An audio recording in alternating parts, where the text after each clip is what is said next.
안녕하세요. 13주차의 1차 시를 시작하겠습니다. 자기설계 싱킹 디자인 1과목 13주차부터 14주차, 15주차, 3주차를 담당하는 함희진 교수입니다.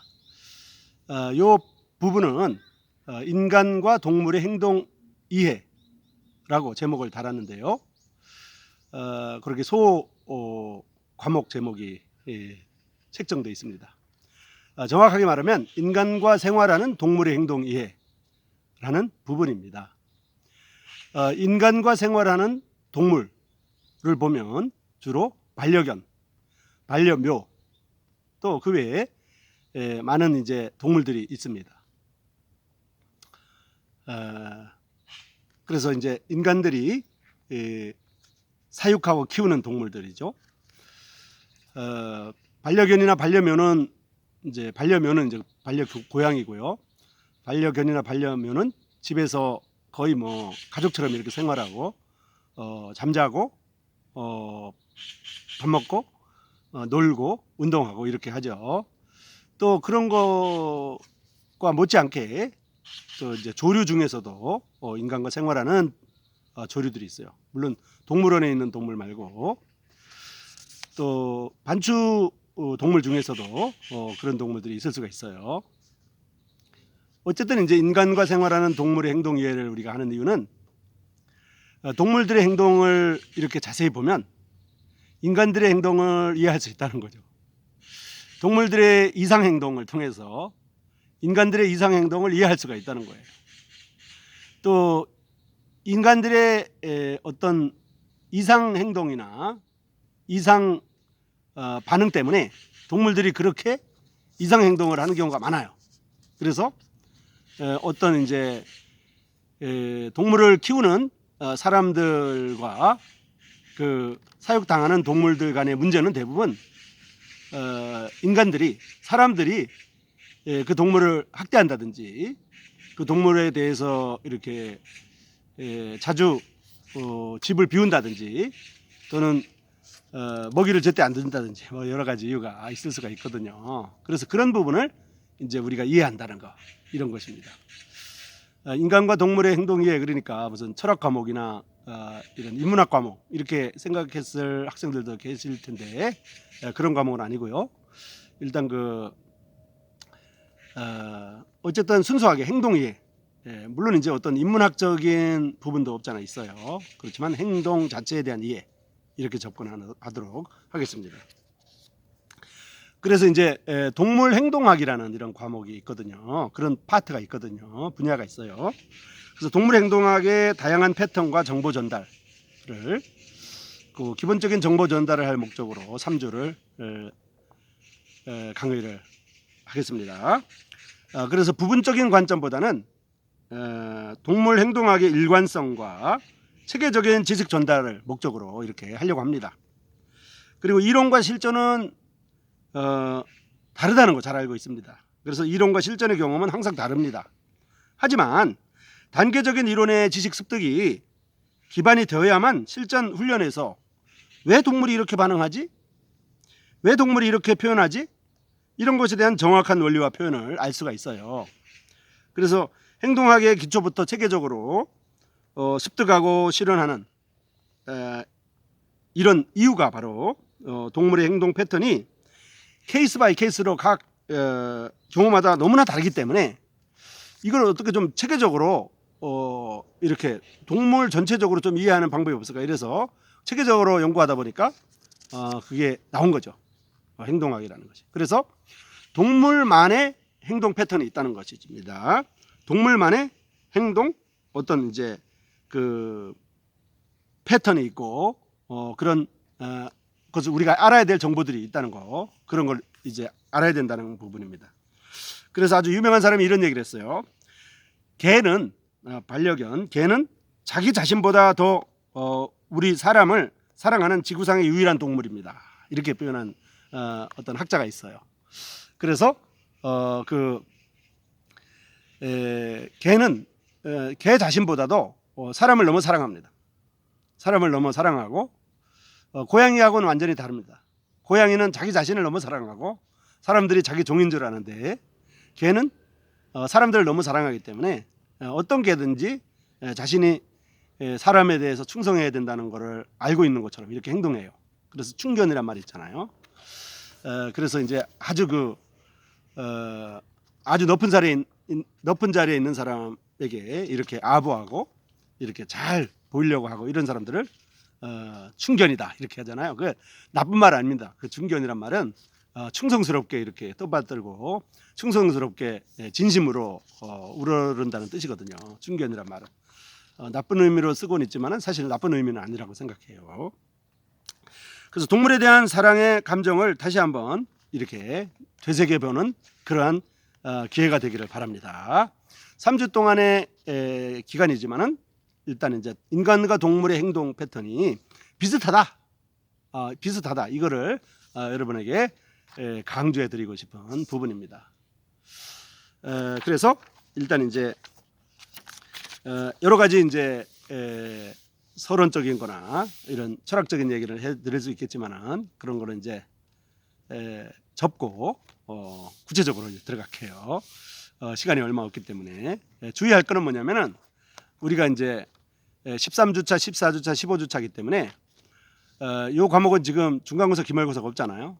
그런 대신 이제 3주씩 5명의 교수님들이 각 3주를 이렇게 이제 그 학력을 테스트해 가지고 이렇게 배점을 해요. 그래가지고 이제 수합해가지고 학점을 드리는 거기 때문에 저 같은 경우는 13주차, 14주차, 15주차이기 때문에 15주차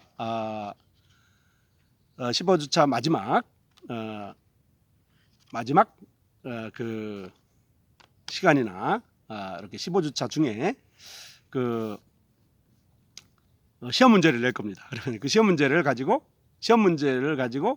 레포트를 내는 거, 시험 레포트, 그거를 가지고 이제 채점해서 점수를 매길 겁니다. 그런데 그 시험 문제는 제가 수업 시간에 알려드릴 거예요. 수업 시간에 알려드린 것만 시험 문제를 낼 거예요. 그래서 지금 모든 학생들이 다 100점 받을 걱정이 좀 되긴 하는데 5명의 교수님이니까 그럴 염려는 없을 것 같고요. 또 이제 아무리 잘해도 다 모든 학생이 100점 나오는 게 그렇게 쉽지 않더라고요. 그래서 어느 정도 몇 점 가지고 이제 뭐 학점이 왔다 갔다 할 경우가 많죠. 지금 코로나19 때문에. 그래서 여러분이 제가 알려드리는 문제 그리고 어떻게 쓰라는 답안을 그대로 쓰시면 됩니다. 여러분한테 교재가 없기 때문에 제가 불러드리는 거를 그대로 적으시면 됩니다. 그리고 이제 시청 소감 레포트는 이제 공지사항에 자세하게 알려드리고요. 공지사항에 자세하게 알려드렸으니까 읽어보시고 그 다음에 그 레포트 제출은 사이버 강의실 과제관리로만 받습니다. 과제관리 이외의 모든 방법은 받지 않고요. 전부 다 효력이 없습니다. 그죠?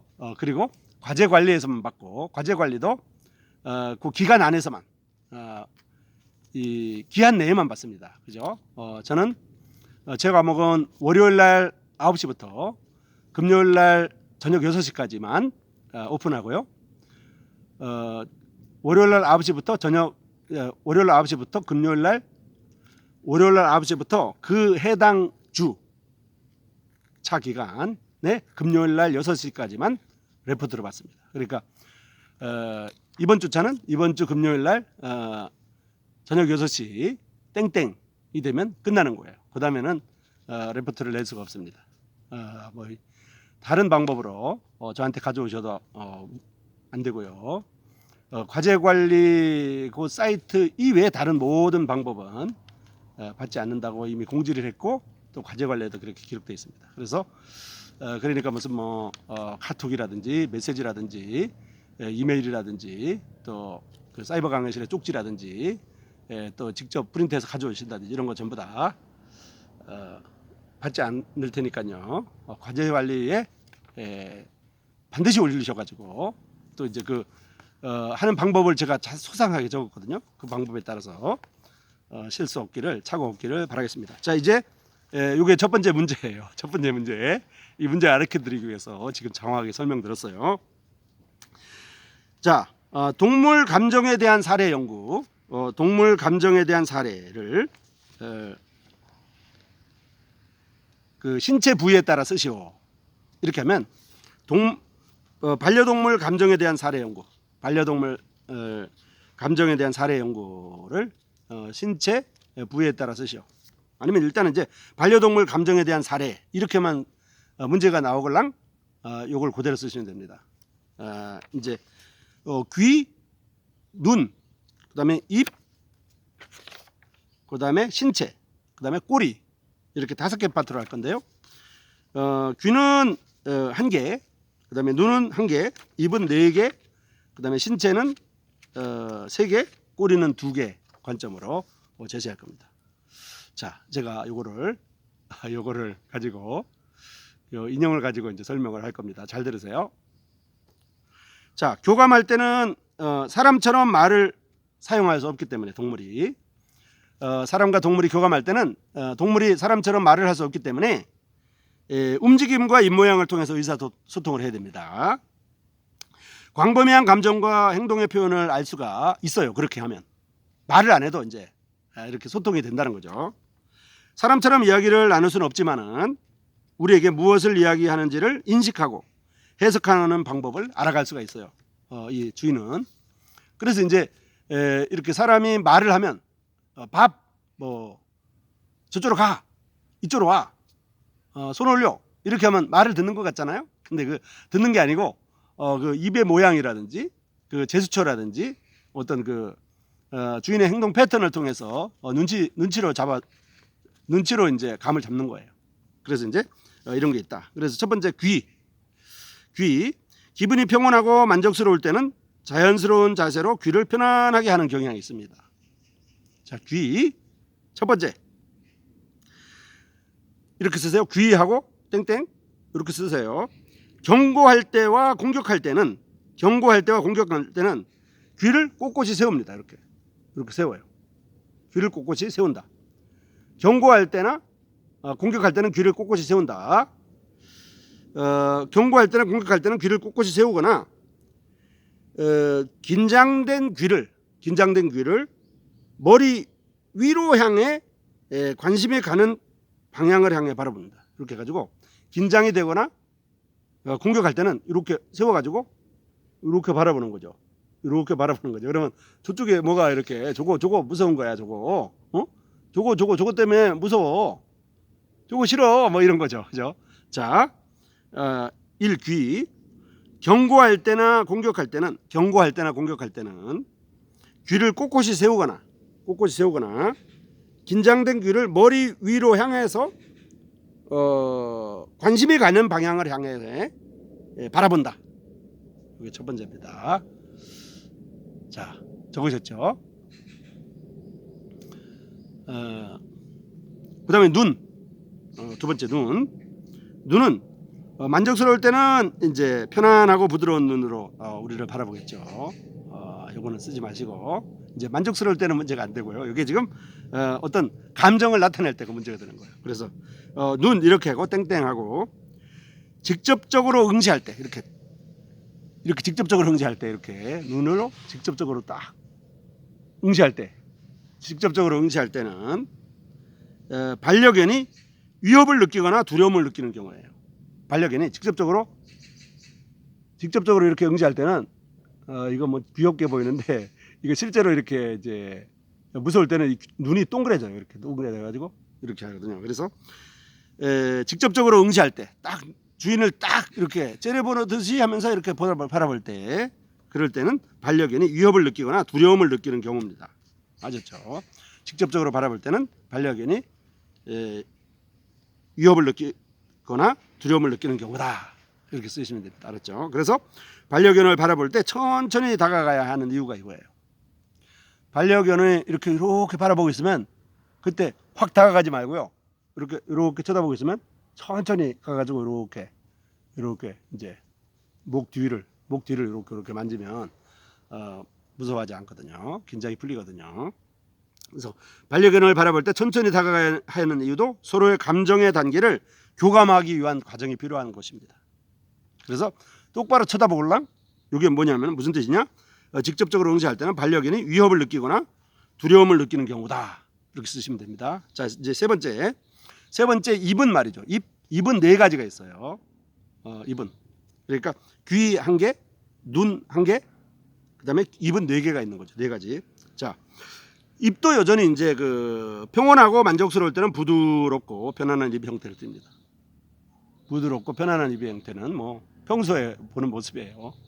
그런데 입 중에 이제 첫 번째입니다. 긴장되거나 경계를 해야 하는 상황에서는 긴장되거나 경계를 해야 되는 상황에서는 반려견의 입에 힘이 들어가요.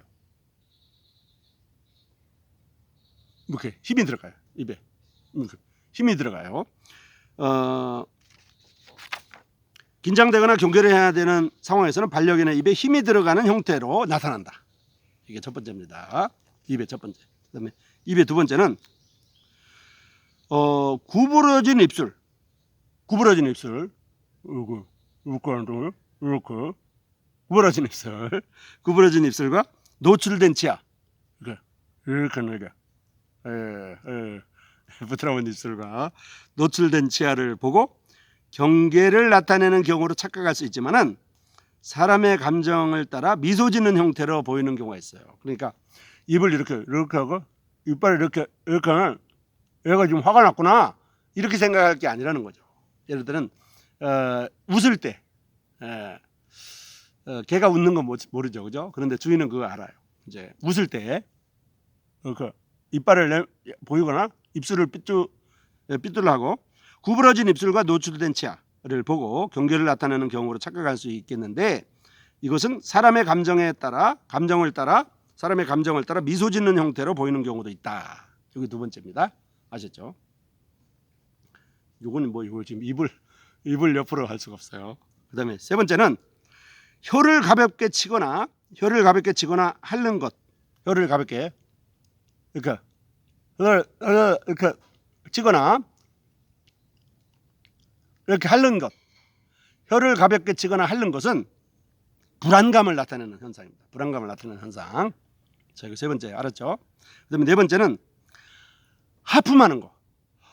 이렇게 하품하는 거. 하품하는 것은 혈압을 낮추고 진정시키려는 행동입니다. 하품하는 것은 개가 하품하는 것은 반려견이 하품하는 것은 혈압을 낮추거나 혈압을 낮추고 진정시키려는 행동이라는 거. 혈압을 낮추고 진정시키려는 행동이라는 거. 아셨죠? 자, 이제 그래서 입에 대해서 네 가지를 말씀을 드렸어요. 그다음에 이제 신체. 지금까지 6개 했습니다. 그다음에 신체는 세 가지가 또 있을 거예요. 신체하고 땡땡하고 머리와 어깨 여기 어깨 있잖아요. 어깨. 그다음에 머리와 어깨에 긴장된 근육. 머리와 어깨에 긴장된 근육이 있거든요. 여기가 사람들 긴장하면 이렇게 딱 뭔가 이렇게 긴장할 수 있잖아요. 머리와 어깨가 딱 이렇게 한다든지 머리와 근육에 긴장된 모습은 머리와 어깨에 긴장된 근육은 무섭거나 경계를 해야 하는 상황이라는 거. 무섭거나 이렇게 하는 건 뭐 무섭다 아니면 긴장된다 이런 상황이라는 거. 무섭거나 머리와 어깨에 긴장된 근육은 무섭거나 경계를 해야 되는 상황이다. 이게 첫 번째입니다. 알았죠? 두 번째는 두려운 상황이나 경계를 해야 되는 상황에서는 이 반려견의 털이 서요. 털이 이렇게 눕죠. 털이 이렇게 선다는 거죠. 털이 여기 지금 털이 너무 안 보이네. 털이 선다는 거죠, 그죠? 이렇게 털이 이렇게 선다 이거예요. 털이 선다 이거예요. 그게 뭐냐? 두려운 상황이나 경계를 해야 되는 상황에서 반려견의 털이 서는 경우 있다. 자, 그다음에 세 번째는 무섭거나 경계를 해야 되는 경우는 자신의 자세를 최대한 크게 보이기 위해서 무섭거나 경계를 해야 되는 경우는 자신의 어깨를 최대한 크게 보이기 위해서 목과 등을 올린다는 거죠. 이렇게 목과 등을 올려요. 목과 등을. 네? 무섭거나 경계를 해야 되는 경우는 자신의 자세를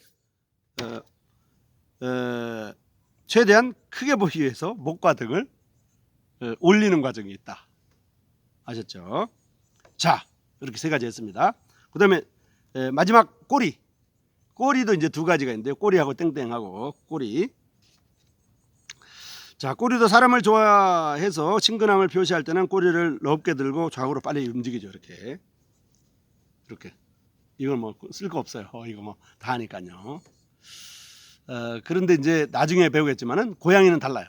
이제 개는 꼬리를 이렇게 흔들면 좋은 건데, 기분 좋은 건데, 고양이가 꼬리를 이렇게 흔들면 굉장히 화가 난 이런 상황입니다. 그래서 개하고 고양이하고 달라요. 자, 꼬리 첫 번째. 신경이 쓰이거나 두려운 상황에서는 꼬리를 내리고 천천히 움직입니다. 신경이 쓰이거나 두려운 상황에서는 꼬리를 내리고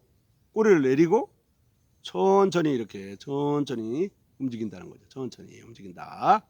아셨죠? 그 다음에 이제 두렵거나 정말 위험한 상황에서는 꼬리를 감춰요. 이렇게 꼬리를 감춰. 꼬리가 안 보이게 이렇게 감춰버려. 꼬리가 감춰요. 알았죠? 꼬리를 감춥니다. 아셨죠? 자, 두렵거나 위험한 상황에서는 꼬리를 감춘다. 이렇게 되어 있습니다. 그래서 꼬리는 신경이 쓰이거나 두려운 상황에서는 꼬리를 내리고 천천히 움직이고, 두렵거나 위험한 상황에서는 꼬리를 감추는 경우가 있다.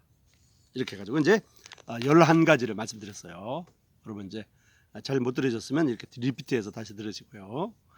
또 제 유튜브에 올렸으니까 유튜브에 보셔도 되고요. 또 이게 월요일부터 금요일까지니까 계속해서 반복해서 들을 수도 있습니다. 자, 평온하고 만족스러울 때는 사람들에게 친근감을 표시하기 위해서 꼬리의 움직임을 보입니다. 항상 그 반려견은 꼬리를 통해서 어떤 표시를 하거든요. 그래서 주인이 집에 나갔다가 들어오면 말이죠, 꼬리를 막 흔들면서 그냥 얼굴을 쳐다보고 말이죠, 주인이 쳐다볼 때까지 계속 쳐다보거든요. 그죠? 그런 게 있다는 거죠. 그리고 이렇게 반려동물의 행동과 패턴은 케이스 바이 케이스로 각각 상황이 다른데요. 그렇지만 지금까지 말씀드린 이런 11가지는 일반적인 패턴이라고 하는 것을 이해할 수가 있겠습니다. 자, 이 1차 시에서는 지금 이제 반려동물 감정에 대한 사례를 말씀을 드렸는데요. 귀나 눈이나 입, 그다음에 신체 꼬리에 대해서 말씀을 드렸고요. 귀에 대해서는 한 가지, 귀를 이제 꼿꼿이 세우거나 긴장된 귀를 머리 위로 향해 있을 경우에 대해서 말씀드렸고, 눈은 이제 직접적으로 딱 응시할 때, 입은 말이죠, 입은 그 입에 힘이 들어갈 때, 그다음에 구부러진 입술과 노출된 치아, 이런 거는 웃는 경우가 있다는 거, 웃는 경우일 수 있다. 그다음에 혀를 가볍게 내밀거나, 그다음에 핥는 거, 여기에 대해서 말씀드렸고요. 그다음에 하품하는 거, 요거는 혈압을 낮추고 진정시키려는 것이라는 거 말씀드렸습니다. 신체는 이제 머리와 어깨에 힘이 빡 이렇게 긴장된 근육, 여기에 대해서 말씀드렸고요. 그다음에 털이 서 있는 경우, 그 반려견의 털이 서 있는 경우에 대해서 말씀을 드렸습니다. 그리고 이제 그 자기의 자세를 최대한 크게 보이기 위해서 목과 등을 이렇게 올리는 경우에 대해서 말씀을 드렸고요. 그다음 꼬리가 이제 이렇게 꼬리를 천천히 내리거나 이렇게 살살 흔들 경우, 요거 좀 별로 기분 안 좋은 거라는 거. 그다음에 진짜 무섭고 위험한 상황이면 얘가 꼬리를 감춰버린다는 거. 이렇게 11가지를 말씀을 드렸습니다. 이것을 순서대로 귀, 눈, 입, 그다음에 신체, 꼬리 이렇게 쓰시고요. 귀하고 눈은 한 가지씩, 입은 4가지, 신체는 3가지, 꼬리는 2가지를 쓰시기를 바랍니다. 알았죠? 자, 1차 시에는 우리가 인간과 생활하는 동물의 행동 이해 가운데 이제 그 반려견의 감정 표현 방법에 대해서 말씀을 드렸어요. 요게 지금 사람들도 어린이, 애기들이 어른한테 할 때 비슷한 측면이 없잖아 있어요. 그런데 사람은 꼬리가 없기 때문에 그죠? 또 사람은 웃을 수가 있잖아요. 이렇게 웃을 수도 있고 화가 날 수도 있고 뭐 여러 가지 표현을 할 수 있기 때문에 동물처럼 그렇게는 하진 않지만은 기본적인 패턴이 있어요. 아 얘는 웃을 때 어떻게 한다.